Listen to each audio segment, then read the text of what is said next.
Former Registrar of the Joint Admission and Matriculation Board, Professor Adedibu Ojerinde, has been rearrested by the Independent Corrupt Practices and Related Offences Commission. The anti-corruption agency spokesperson Azuka Gugwa said Professor Ojerinde was rearrested on Thursday in Abuja following a warrant issued by the Federal High Court, Abuja.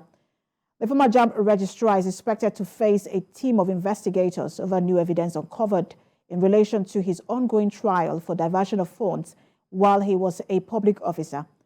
The commission had uncovered 2 accounts opened in the names of Trillium Learning Center Limited and Sakwati International Schools Limited, into which funds were diverted using fictitious names of students.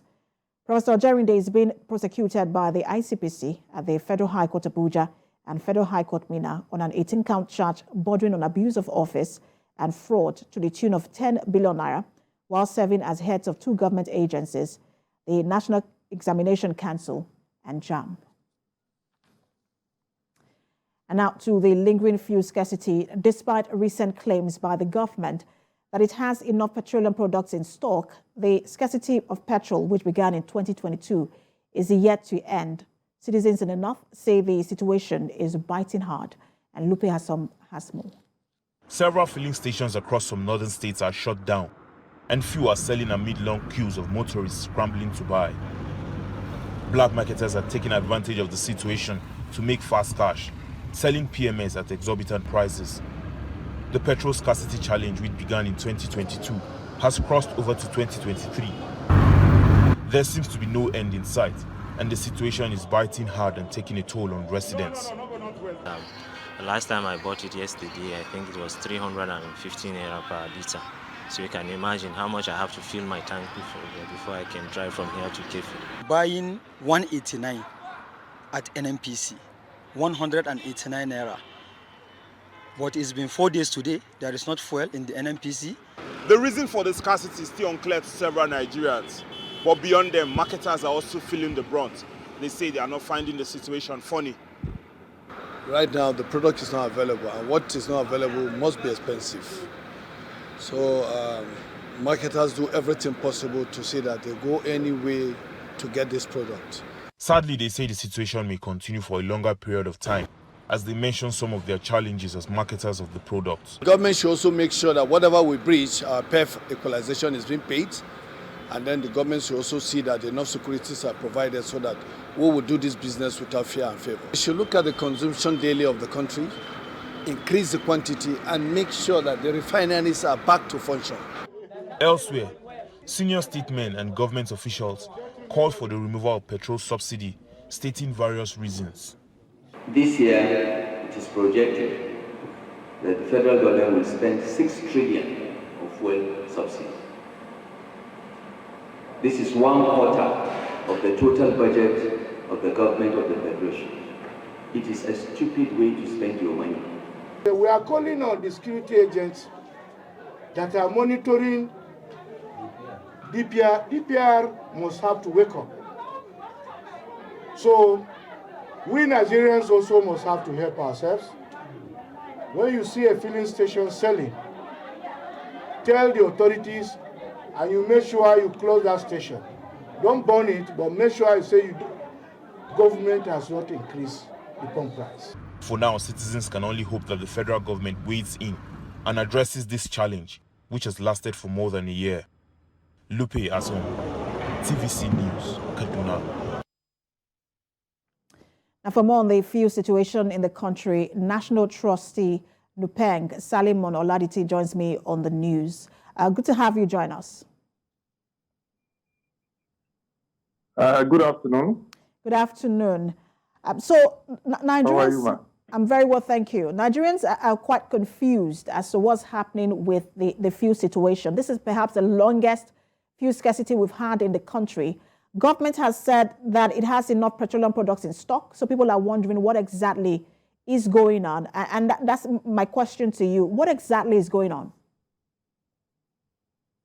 Well, thank you very much. It is unfortunate that we find ourselves in this situation, especially just a few days or few weeks to the election period. The government are saying that they have enough stocks.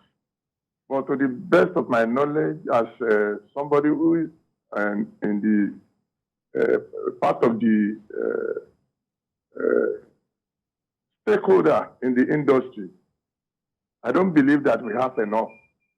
We have some tankers lie idle, waiting for product to be loaded to the filling stations. I think by saying that there's enough product, somebody must be play politics. That is my own belief.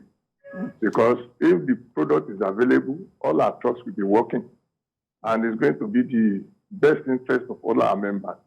So there's no product. So you're basically saying that you're not getting enough supply of the product. There's not enough. There's not enough. There's not. So we don't have enough product to circulate into the system. Has government explained to you as to the reason as to why you're not getting enough of this product? Because they have said they have enough. You are saying you are not getting enough supply. Have they explained why you're not getting supply? We don't have any information from their end. We don't have that kind of information. Okay. We don't have that kind of information. But let's talk about the price, because on one hand is the issue of the fact that to even get it is a problem. But there is also now an increase in pump price. For example, some people are buying for as much as 260 naira. And we understand that in some parts of the country it's about 300 naira.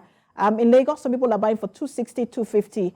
If you're lucky, you get for 185. And we also understand that there might be a price adjustment to 185. Why are we seeing these prices? Why is there an increase in pump price if we're still operating fuel subsidy? My belief is that if government is ready to tame all this nonsense, they can do it. You know, people are agitating for the deregulating of the system. The NNPC are saying that they have not changed their price. And people who are going to various depots across the country to get this product are getting it at high price. And that is why most of the filling stations are just decide what they are going to sell to the member of the public. I believe that if the government is ready, they will tame it. They will bring everything to order. But maybe anytime they decided to bring an end to this scarcity, they have the capacity to do so. You can recall that a few weeks or few months ago now, they give order to the DSS or the security agent that they should go around and go and make arrests, do this, do that. People are still waiting up to this moment to see that kind of thing to happen. So, but is there a clamor? Is there a clamor for a price adjustment? Because some of the dailies are reporting that we might have a price. Some of the filling stations are already selling at the 185. I understand there might be a price adjustment generally to 185, up from, I think, 170, 175. Yes. What brings that kind of situation where you see some people are selling 185, 175, all these things?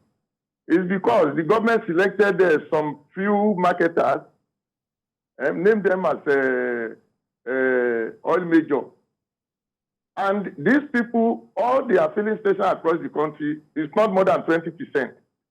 Ordinary independent marketer, Nigerians who have this filling station, their own is almost between 75 to 80%.